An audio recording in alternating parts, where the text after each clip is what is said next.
এই বছরের কিন্তু অলরেডি একটি মাস চলে গিয়েছে। অনেকে আছে আসলে ব্যবসার প্ল্যান করছেন নতুন বছরকে সামনে রেখে, কিন্তু আসলে কি ব্যবসা করবেন, কি মেশিন নিয়ে ব্যবসা করবেন, কি পণ্য নিয়ে ব্যবসা করবেন, কনফিউশনে কিন্তু মাথা শেষ। ইউটিউব বা ফেসবুকে ঢুকলে দেখা যায় হাজার হাজার ব্যবসার আইডিয়া, কিন্তু আপনি যে ব্যবসাটি করতে চাচ্ছেন সেই ব্যবসাটি আসলে খুঁজে পাচ্ছেন না।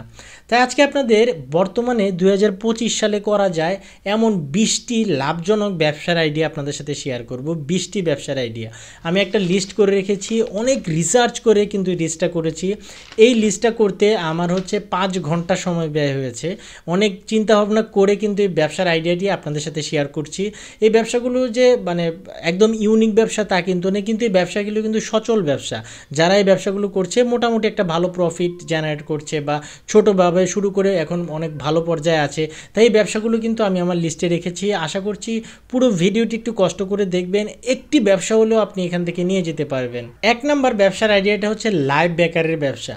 বর্তমান সময়ে সবচেয়ে ট্রেন্ডি একটি ব্যবসা, তবে ঢাকাতে এই ব্যবসাটা করার মতো আর কোনো পরিস্থিতি নেই। ঢাকার অলিতে গলিতে সব জায়গায় কিন্তু এই ব্যবসাটা বর্তমানে মানুষ করছে, কিন্তু আপনি আপনার জেলা শহর বা উপজেলা শহরগুলোতে কিন্তু বা আপনি আপনার এলাকায় কিন্তু এই ব্যবসাটা শুরু করতে পারেন, তবে ঢাকাতে এই ব্যবসাটা কোনোভাবে আমি করার পক্ষে না।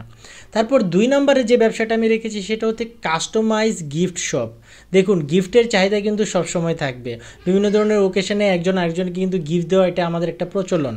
অনেকে আছে আসলে মনের মতো গিফট খুঁজে পায় না, আপনি তাদেরকে একটা সার্ভিস দিতে পারেন, যেটা হচ্ছে আপনি কিছু ক্যাটাগরির গিফট আপনি একসাথে করে রাখতে পারেন। ভ্যালেন্টাইন্সের জন্যে, বিয়ে শাদির জন্যে, জন্মদিনের জন্যে বা বিভিন্ন অনুষ্ঠানের জন্যে একটা গিফট কালেকশন করে রাখতে পারেন, তাদেরকে সাজেশন দিতে পারেন বা তাদের কাছ থেকে তাদের সাজেশন অনুযায়ী আপনি একটা গিফট তৈরি করে তাদেরকে দিতে পারেন। এটার কিন্তু একটা ভালো একটা ডিমান্ড বা চাহিদা কিন্তু বর্তমানে রয়েছে। তারপর 3 নম্বরে হচ্ছে পুরনো জিনিস কেনা বেচার ব্যবসা। পুরনো জিনিস কেনা বেচার ব্যবসাটা কিন্তু প্রচুর প্রচুর ডিমান্ড রয়েছে। বিশেষ করে পুরনো ফার্নিচারের কিন্তু অনেক ডিমান্ড রয়েছে। অনেকে আছে পুরনো কিছু বিক্রি করতে চায়, আবার অনেকে আছে পুরনো কিছু কিনতে চায়। অনেক মানুষ আছে, আমার চ্যানেলে অনেক ভিডিও রয়েছে যেটাতে আমার কাছেও মাঝে মাঝে অনেক ফোন আসে যে ভাই আমি এই ফার্নিচার বিক্রি করব, আমি এই জিনিসটা বিক্রি করব। দোকানদারকে না পেয়ে আমাকে ফোন দেয় তখন। তার মানে দেখলাম যে আসলে এটারও কিন্তু অনেক ডিমান্ড রয়েছে। তারপর 4 নাম্বার যে ব্যবসার আইডিয়াটা রয়েছে সেটা হচ্ছে ইলেকট্রিক পণ্যের ব্যবসা। ইলেকট্রিক পণ্যের ব্যবসা, এটার বলার কিছু নেই, যে কোনো জায়গায় কিন্তু এটা চলবে। গ্রাম থেকে শুরু করে শহর সব জায়গায় কিন্তু এই ব্যবসাটা চলবে। এবং 5 নাম্বারে হচ্ছে বাচ্চাদের খেলনার ব্যবসা। এই একটি ব্যবসা থেকে আপনি মানে 5 টাকার একটি খেলনা কিনে আপনি সেই খেলনাটা হচ্ছে 20 টাকা 25 টাকায় বিক্রি করতে পারবেন। তারপর 6 নম্বরে রয়েছে বিভিন্ন ধরনের প্লাস্টিক পণ্যের হোলসেল ব্যবসা। প্লাস্টিক পণ্যগুলো হচ্ছে আপনারা কিনে হোলসেলে ব্যবসা করতে পারবেন বা ফ্যাক্টরি থেকে কিনে এনে হোলসেলে কিন্তু আপনারা এটা ব্যবসা করতে পারেন। তারপর 7 নম্বরে যে ব্যবসার এরিয়াটা রয়েছে সেটা হচ্ছে, এবার বাণিজ্য মেলায় একটা জিনিস দেখেছি যে 80 টাকার বিভিন্ন ধরনের প্রোডাক্ট, 100 টাকায় বিভিন্ন ধরনের প্রোডাক্ট, 120 টাকায় বিভিন্ন ধরনের প্রোডাক্ট, মানে ক্যাটাগরি করে করে রেখে দিয়েছে। তো আপনি হচ্ছে এই প্রোডাক্টগুলো হচ্ছে হোলসেলে কোথায় পাওয়া যায় বা পাইকারি দামে কোথায় পাওয়া যায় সেখান থেকে কিনে এনে আপনি কিন্তু এরকম একটা ক্যাটাগরি করে করে বিক্রি করতে পারেন, যে এখানে হচ্ছে 80 টাকার প্রোডাক্ট, এখানে 100 টাকার প্রোডাক্ট। এরকমও যদি আপনি ভ্যানে করে বিক্রি করেন বা একটা ছোট দোকান নিয়ে বিক্রি করেন, আশা করি ভালো কিন্তু সেল আপনি জেনারেট করতে পারবেন। 8 নম্বরে হচ্ছে ফুটপাতে ঠান্ডা পানি বা হচ্ছে ফলের জুস বিক্রি করা বা হচ্ছে লেমন সোডা বিক্রি করা। লেমন সোডার কিন্তু প্রচুর ডিমান্ড, এটা কিন্তু বছর বছর ডিমান্ড অনেক বাড়ছে। আপনি কিন্তু ফুটপাতে বিভিন্ন ধরনের ফলের জুস, লেমন সোডা, লেবুর জুস, বিভিন্ন ধরনের কোমল পানীয় এই জিনিসগুলো কিন্তু বিক্রি করতে পারেন। 9 নম্বর হচ্ছে বিভিন্ন ধরনের কাপড়ের ব্যবসা। কাপড়ের ব্যবসার কিন্তু চাহিদা সবসময় থাকে। আপনি ছেলেদের কাপড় নিয়ে ব্যবসা করতে পারেন, মেয়েদের কাপড় নিয়ে ব্যবসা করতে পারেন, 3 পিস কালেকশন নিয়ে ব্যবসা করতে পারেন। কাপড়ের ক্যাটাগরির ভাই অভাব নাই। এই ব্যবসাটা অনেকে করে হচ্ছে ছোট পুঁজি দিয়েও করা যায়, বড় পুঁজি দিয়েও করা যায়, হোলসেলও করতে পারবেন, খুচরাও বিক্রি করতে পারবেন। মানে আপনার ক্যাপাসিটির উপর ভিত্তি করে কিন্তু আপনি এই ব্যবসাটা শুরু করতে পারবেন। তারপর 10 নম্বর হচ্ছে ফাস্ট ফুডের ব্যবসা। ফাস্ট ফুডের ব্যবসা নিয়ে আর বলার কিছু নেই। ফাস্ট ফুডের ব্যবসা সবসময় সব জায়গায় চলে, শহর অঞ্চল বলেন, গ্রাম অঞ্চল বলেন বা মফস্বল বলেন, যে কোনো জায়গায় কিন্তু আপনি ব্যবসাটা শুরু করতে পারবেন।